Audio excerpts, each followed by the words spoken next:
Hi, this is a quick screencast. I've got a third-party email provider with a website that I'm migrating, and the SRV record, the Secure ISS is the third party, so this setting here would need to be carried across. The problem is this text here for the record. When I go to Site Tools and try and put it in and add a new one, it doesn't recognize it. There's something not quite right there. The target is correct.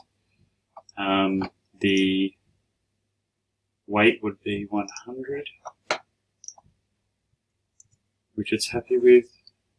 The priority 0, port 443.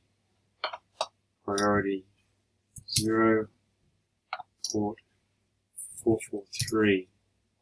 So still not any good.